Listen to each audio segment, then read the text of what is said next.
Différentes ambassades peuvent écrire des lettres, s'approcher pour proposer une amélioration parce que moi, par exemple, je suis restée...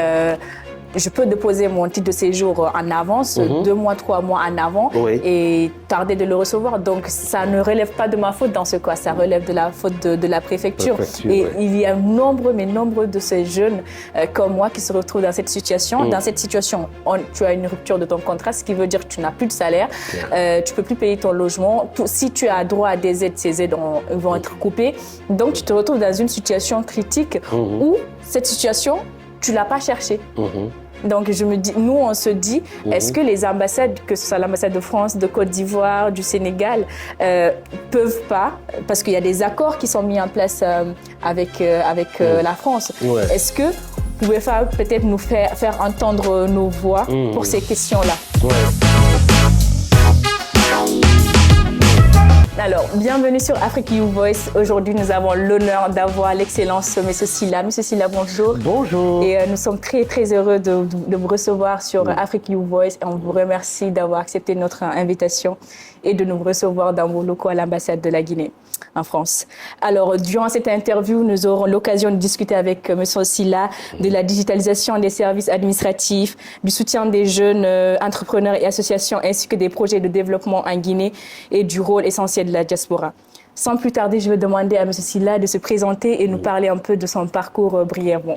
Merci beaucoup, merci infiniment. Moi, c'est tout d'abord un très grand honneur d'être convié à ce cadre d'échange, à cette interview qui me donne l'occasion aussi de parler de ce que nous faisons, de la feuille de route que nous avions identifiée dans le cadre du renforcement des liens d'amitié et de coopération avec le pays accréditaire qu'est la France.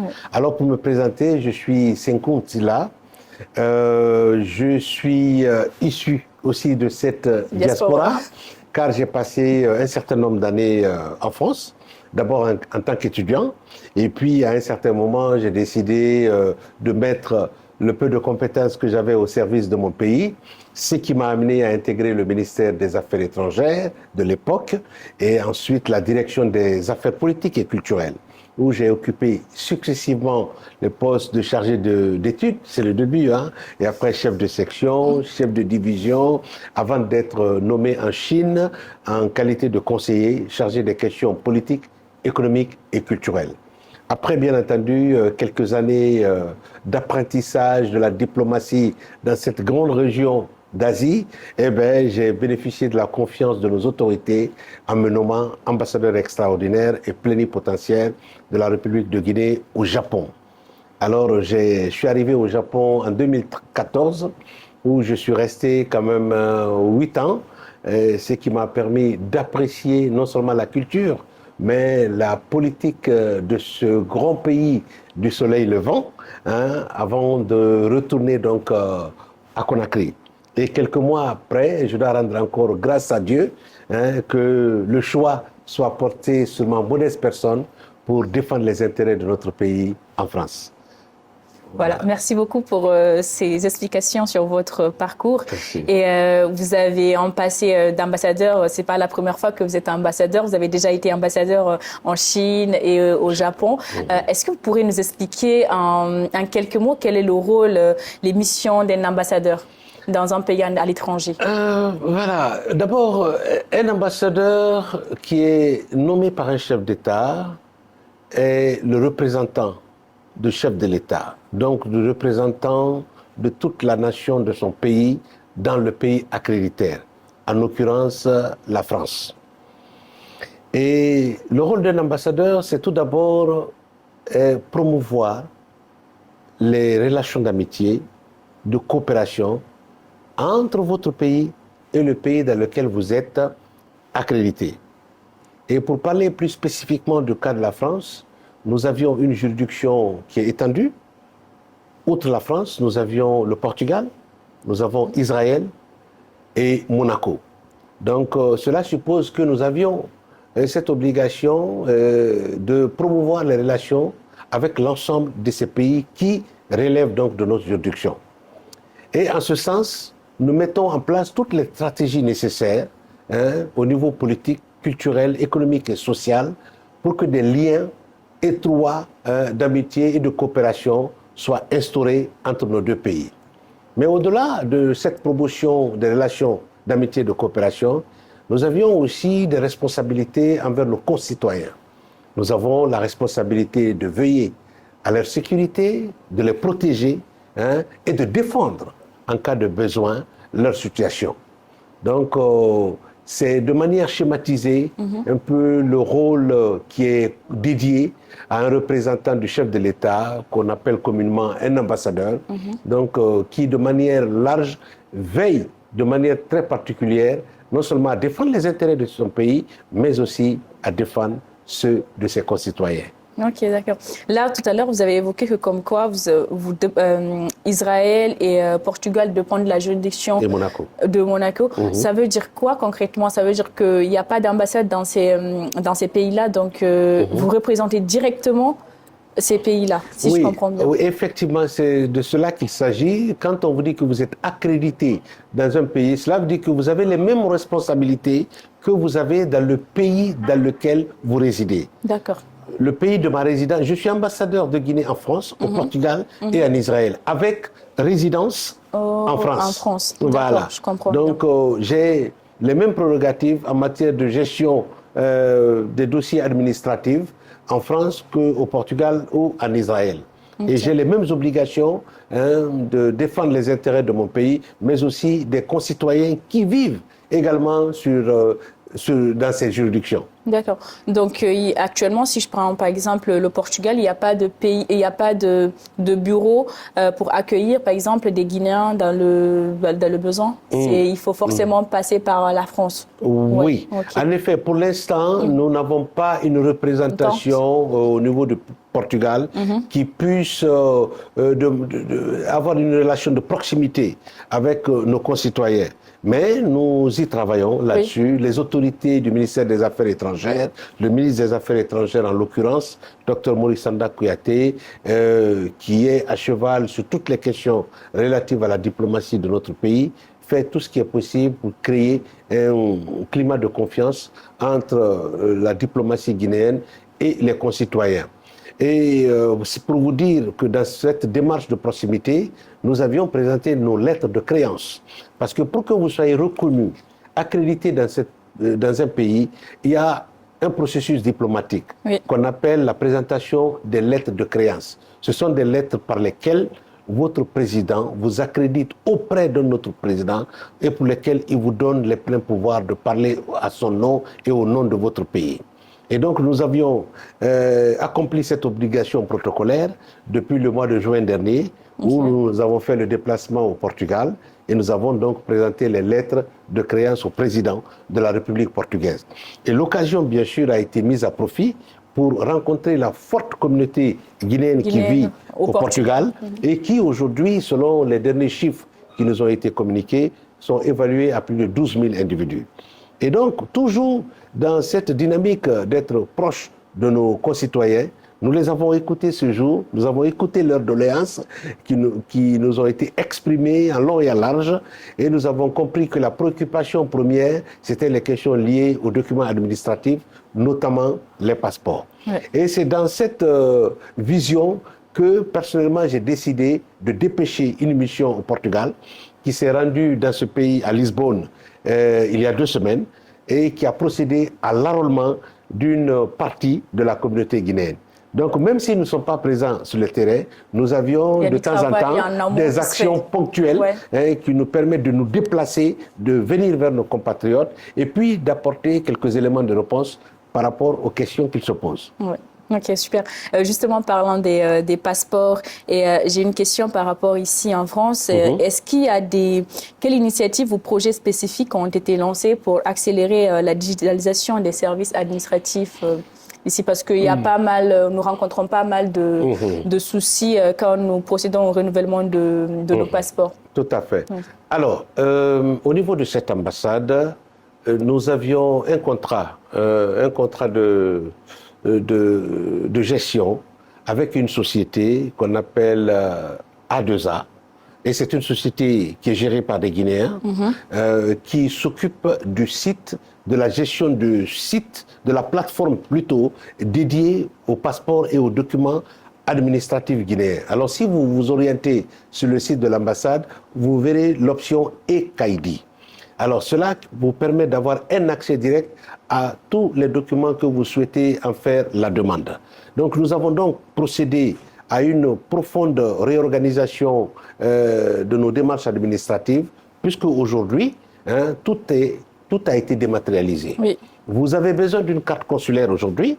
Vous n'avez pas besoin, si vous êtes à Marseille, de faire le déplacement de Marseille à Paris. Vous allez sur le site e-Kaidi, vous créez d'abord un compte, ce qui vous permet d'avoir accès à tous les documents dont vous pouvez en avoir besoin. Et cette procédure est aussi applicable aux demandes de passeport.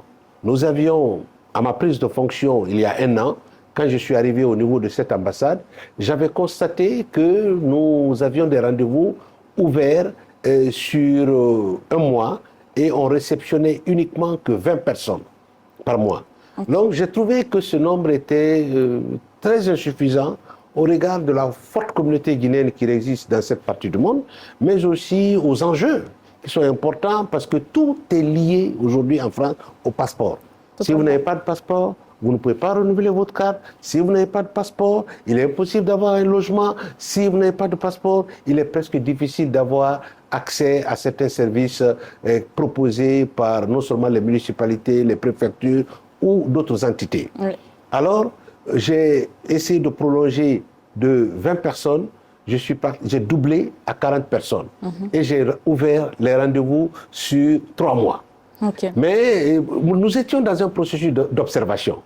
Mais après les 3 mois, je suis revenu au constat que c'était encore insuffisant. Parce que non seulement les demandes ne faisaient qu'affluer, alors en concertation avec le département consulaire de la mission, nous avons encore étendu à 50 personnes sur 6 mois.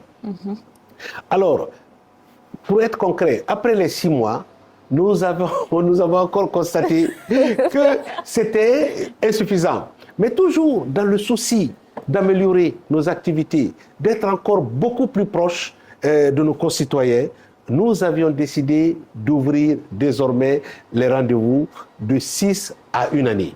Okay. Donc depuis le 26 juin de cette année, nous avons ouvert les rendez-vous sur une période d'1 année. Alors, depuis le 26 juin, si aujourd'hui vous regardez l'évolution des rendez-vous, vous constaterez que pratiquement tous les rendez-vous sont bouclés. Ouais. Cela veut dire qu'il y a une forte demande en France de la part de nos concitoyens. Tout cela nous amène à réfléchir sur d'autres modalités et nous avons fait d'ailleurs des propositions aux plus hautes autorités de notre pays sur la perspective de permettre un jour à Paris de pouvoir confectionner et d'imprimer les passeports directement à Paris. Ce qui nous permettra d'avoir une facilité et une distribution de ces documents considérés comme un sésame, à bien des égards, à l'ensemble de nos communautés vivant en Europe, pas seulement en France. Et au-delà de ces rendez-vous ouverts, il y a des compatriotes qui sont aussi dans des difficultés particulières. Oui. Mais nous faisons des communiqués, nous lançons des appels envers ces concitoyens pour leur dire que si vous avez une quelconque difficulté pour renouveler votre passeport et que vous avez la preuve de cette difficulté, vous pouvez directement prendre attache avec les services consulaires de l'ambassade, ce qui nous permettra de vous orienter pour un rendez-vous le plus rapide que possible et de pouvoir régler vos problèmes.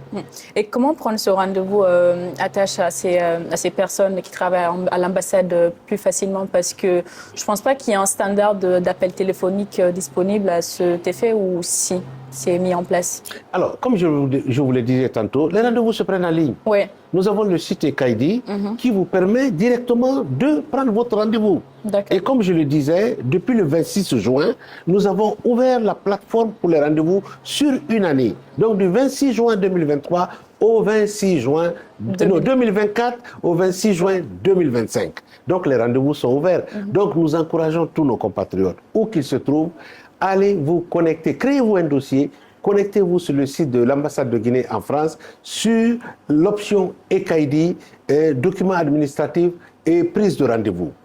Si vous avez une quelconque difficulté, comme je vous l'ai dit, n'hésitez pas de nous contacter. C'est vrai, hein, et je suis d'accord avec vous qu'il y a souvent des difficultés au niveau du service téléphonique, mais nous sommes aussi en train d'améliorer cette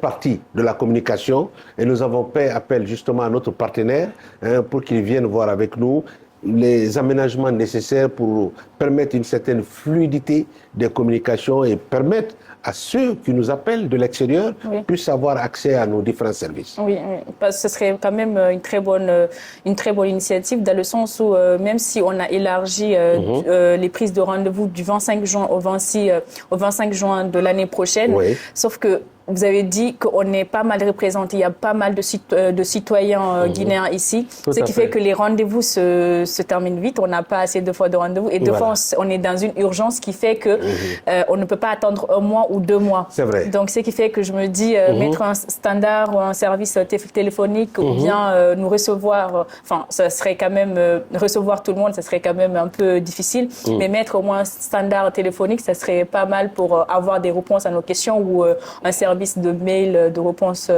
aux citoyens. Tout à fait. Le service de mail, il existe. Il existe. Nous avons un site web et nous avons une adresse mail qui existe à l'ambassade. Et je le dis et je le répète. Et à chaque fois que je me déplace, je transmets cette communication à nos concitoyens. C'est vrai que la plateforme pour les rendez-vous reste ouverte, mais cependant, nous pouvons, sur la présentation de l'urgence, hein, d'un document, vous recevoir au niveau de nos services. Donc, s'il vous plaît, n'hésitez pas de nous contacter à tout moment pour nous faire valoir vos difficultés si vous en avez. Et ce n'est pas parce qu'on vous privilégie, mais c'est compte tenu de la nature de l'urgence. Et il faut le justifier. Parce que sinon, tout le monde dira que c'est urgent. Mais si vous avez une justification, par exemple à la préfecture, qui vous demande de vous présenter avec un passeport ou une preuve d'enrôlement, et là, on vous reçoit et on vous le fait pour vous éviter des complications. C'est aussi notre devoir. Nous sommes un service public. Je suis d'accord.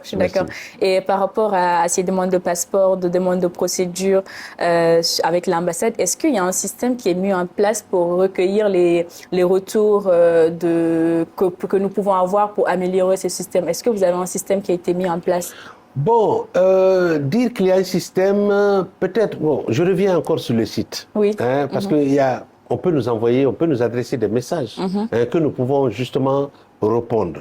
Mais nous sommes toujours en réflexion pour essayer d'améliorer encore et davantage nos services pour répondre encore beaucoup plus efficacement et avec professionnalisme aux attentes de nos concitoyens.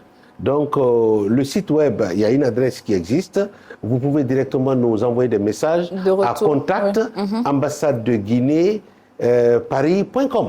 Donc, c'est beaucoup plus facile. Et vous pouvez le retrouver directement sur le site web de l'ambassade, sur l'adresse www.ambassade de Guinée en France. Et donc, ce n'est même pas compliqué. Il suffit d'aller sur Google, rechercher l'ambassade de Guinée et vous trouverez. Et puis, il y a une option comment s'adresser à l'ambassade par email. Donc, n'hésitez pas de nous faire part de vos points de vue, de vos suggestions. Et cela, bien sûr, nous permet d'améliorer encore davantage notre service. Je suis d'accord. Merci pour vos réponses. Et c'est à la question suivante. Il y a une rupture entre les pouvoirs politiques et la jeunesse guinéenne. Comment peut-on rétablir la confiance et l'intérêt des jeunes pour les questions politiques, sachant que la jeunesse est l'espoir de chaque pays? D'accord. Mais c'est bien, c'est une question extrêmement importante. Je peux vous dire que depuis l'avènement du chef de l'État, le général de corps d'armée, Son Excellence Mamadi Doumbouya, il a eu beaucoup d'efforts qui ont été faits par lui et son gouvernement, car il a mis aujourd'hui la jeunesse au cœur de ses préoccupations. Et bien entendu, plusieurs exemples peuvent illustrer cet engagement de nos autorités au plus haut niveau. Il faut savoir parmi lesquels l'opportunité offerte aujourd'hui à plusieurs jeunes d'occuper de hautes fonctions dans la hiérarchie administrative. Quand vous regardez aujourd'hui le gouvernement guinéen, à 80%, c'est des jeunes. Et aujourd'hui, il y a des postes stratégiques de notre pays, que ce soit au sein de l'administration publique, que ce soit au niveau des missions diplomatiques, où ces services extérieurs sont occupés par les jeunes. Tout cela c'est pour valoriser la jeunesse, c'est pour les mettre en avant, profiter de leur expérience, profiter de de leur jeunesse aussi, parce que la jeunesse aussi, elle est porteuse d'espoir, elle est porteuse de dynamisme, elle est ambitieuse. Voilà, elle est ambitieuse. Donc, il faut en tenir compte pour qu'elle puisse être un catalyseur dans toutes les décisions qui seront prises pour assurer un développement économique conséquent pour notre pays. Et bien aussi, il faut parler d'autres initiatives présidentielles comme ce qu'on appelle aujourd'hui l'académie, le Simandou Academy.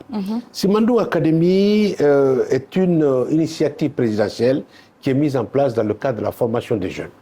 Et donc, vous savez, Simandou, c'est l'un des méga-projets que notre pays a initié et qui consiste à l'exploitation de l'un des gisements de fer les plus importants jamais réalisés dans le monde.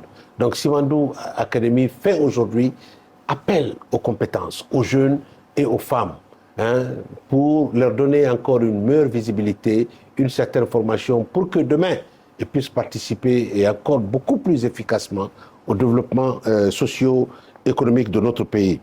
Et bien sûr, quand on parle des jeunes aussi, on attribue une mention distinctive aux jeunes et aux braves femmes, car leur contribution dans le processus, bien sûr, de développement n'est plus donc à démontrer aujourd'hui. Et il y a aussi le centre d'autonomisation et d'entrepreneuriat féminin qui existe en Guinée. Donc c'est pour vous dire qu'il y a assez d'initiatives au plan officiel qui sont mises en œuvre aujourd'hui pour non seulement encourager la jeunesse, mais aussi pour leur donner de l'espoir. Et pour vous donner aussi un exemple du côté de la France, l'entreprise A2A, qui gère la plateforme EKID de la mission diplomatique, est gérée par des jeunes Guinéens.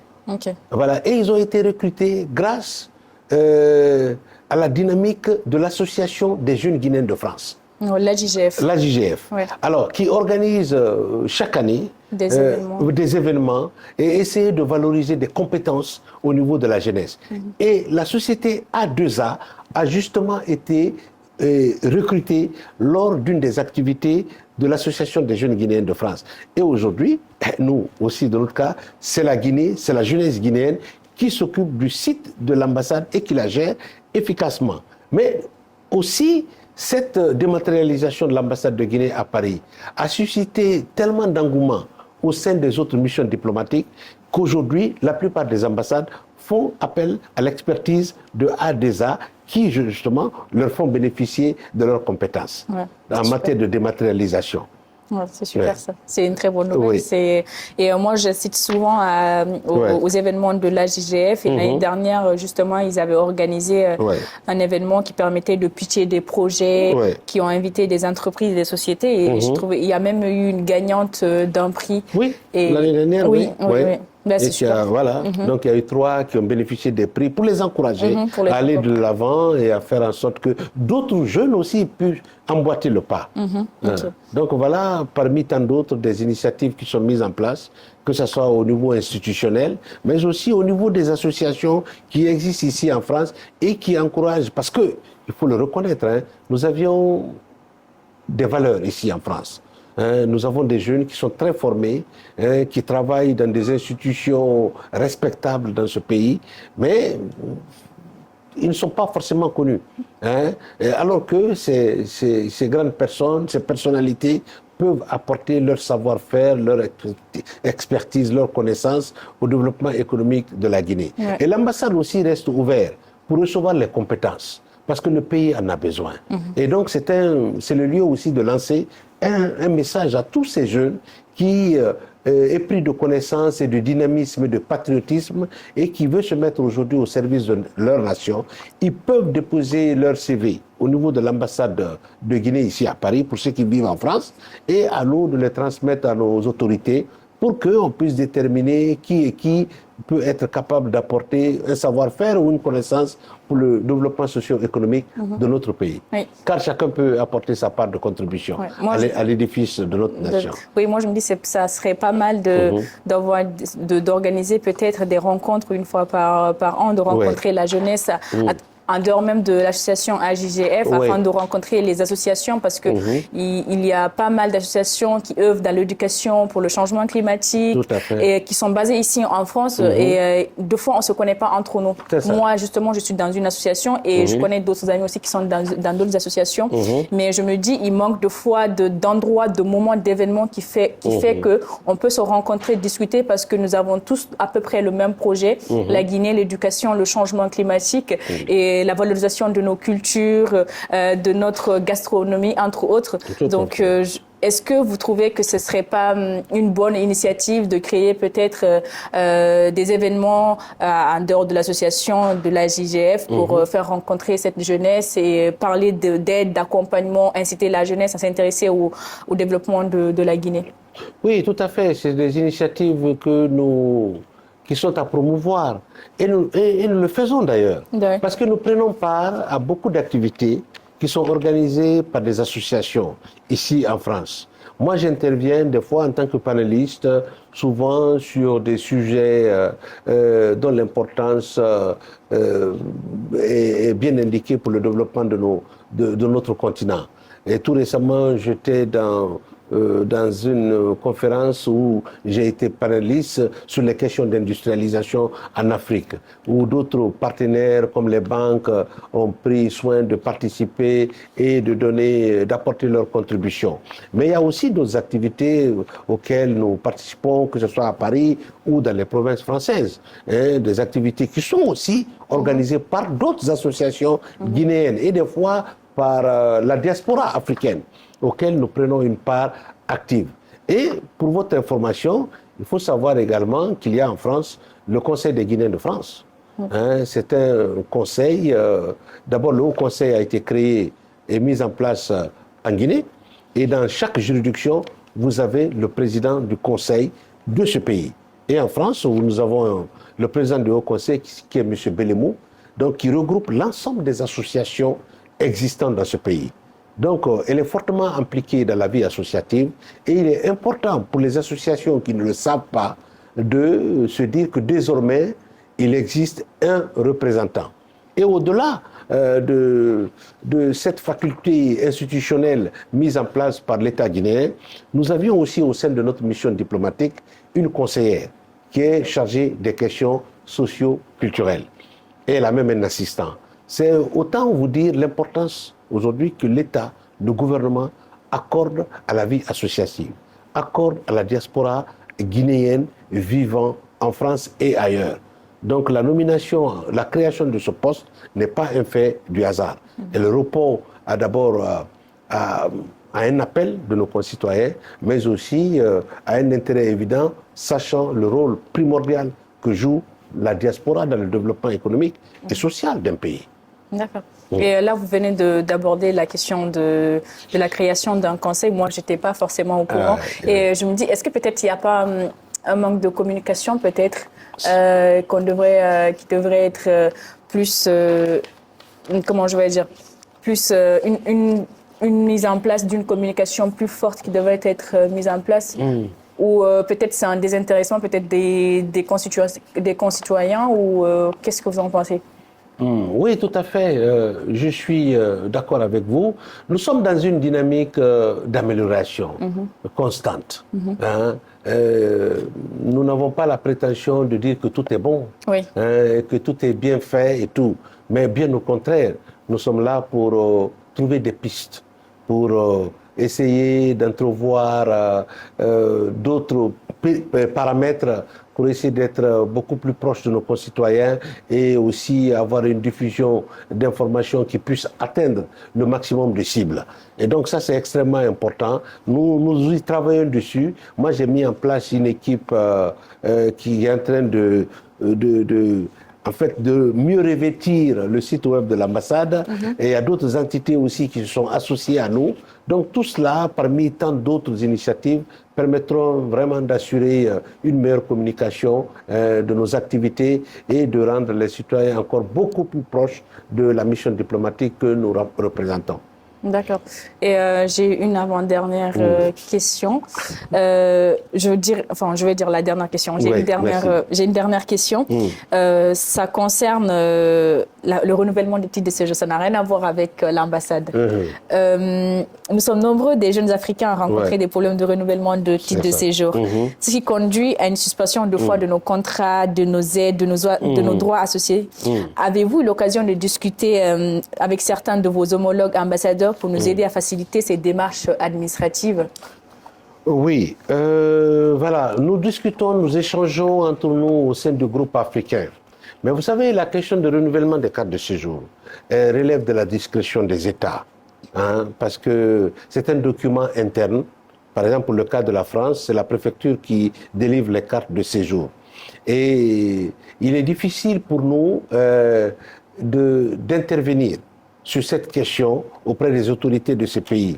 Mais nous, tout ce que nous pouvons faire, c'est de faciliter les démarches de nos concitoyens. Quand un Guinéen a besoin d'un document administratif, pouvant lui faciliter l'obtention d'une carte de séjour, et ça, nous sommes là pour le faire. Voilà. Mais maintenant, nous ne pouvons pas, justement, nous sommes tenus à une certaine obligation de réserve. Nous ne pouvons pas forcément nous immiscer dans l'établissement des cartes de séjour pour dire, écoutez, ça devrait se faire comme ça et non de cette façon. Mais ce que nous conseillons à nos concitoyens, si vous entreprenez des démarches, et que vous constatez que des difficultés peuvent s'imposer en cours de chemin et que ces difficultés peuvent être résolues à travers un document pouvant être délivré par l'ambassade, alors je vous conseille de ne pas hésiter, de venir vers nous et nous avons l'obligation de vous remettre ce document pour vous permettre d'être dans vos droits et éviter que vous vous retrouvez dans des situations qui peuvent être dramatiques pour votre séjour ou pour votre vie au quotidien dans ce pays. Et comme je l'ai dit tantôt, dans le rôle d'une mission diplomatique, nous avons obligation de veiller sur nos concitoyens et de se rendre compte qu'ils mènent une vie conformément au respect des lois de ce pays, mais qui ne sont pas lésés dans leurs droits non plus. Car nous avons aussi l'obligation de les défendre quand il faut le faire. D'accord. Je pense que nous, les jeunes, on peut penser en dehors, vu qu'on ne travaille pas, on ne connaît pas les missions de l'ambassade, mais nous, deux fois, on peut penser que nos différentes ambassades peuvent écrire des lettres, s'approcher pour proposer une amélioration, parce que moi, par exemple, je suis restée... je peux déposer mon titre de séjour en avance, 2 mois, 3 mois en avant, et tarder de le recevoir. Donc, ça ne relève pas de ma faute dans ce cas, ça relève de la faute de la préfecture. Et il y a nombreux de ces jeunes comme moi qui se retrouvent dans cette situation. Dans cette situation, tu as une rupture de ton contrat, ce qui veut dire que tu n'as plus de salaire, tu peux plus payer ton logement. Si tu as droit à des aides, ces aides vont être coupées. Donc, tu te retrouves dans une situation critique où cette situation, tu ne l'as pas cherché. Donc, nous, on se dit, est-ce que les ambassades, que ce soit l'ambassade de France, de Côte d'Ivoire, du Sénégal, peuvent pas, parce qu'il y a des accords qui sont mis en place avec la France, est-ce que vous pouvez peut-être nous faire entendre nos voix pour ces questions-là? Oui, c'est ce que je vous disais. Bon, comme ça, c'est une question qui relève un peu de la discrétion des États, et parce que tout cela rentre en ligne de compte sur toutes les questions liées au séjour ou à l'aspect migratoire, donc décidé par les autorités françaises. Et comme je viens de vous l'exprimer, notre rôle, c'est un rôle de facilitateur. Si vous avez une difficulté quelconque dans vos démarches administratives, supposons comme l'exemple que vous venez de citer, vous avez déposé votre carte de séjour et que ça prend 3 mois, alors que cela peut affecter votre emploi, mais n'hésitez pas de nous saisir. Et nous, on peut saisir la préfecture pour dire attention, nous avons notre compatriote qui a déposé ce dossier depuis tel mois et qui malheureusement risque de perdre son emploi ou risque de se voir virer de son domicile si elle ne peut pas avoir son dossier. C'est pourquoi peut-être il faut soit réclamer au niveau des préfectures, quand vous déposez par exemple un renouvellement, qu'on puisse vous donner un récépissé. Un récépissé qui indique que vous êtes dans un processus de renouvellement que vous pouvez présenter soit à votre employeur, soit à votre bailleur et qui peut être un élément de preuve. Donc tout cela c'est important, mais en tout état de cause, si une difficulté se pose, vous n'avez pas une ambassade dans un pays pour rien.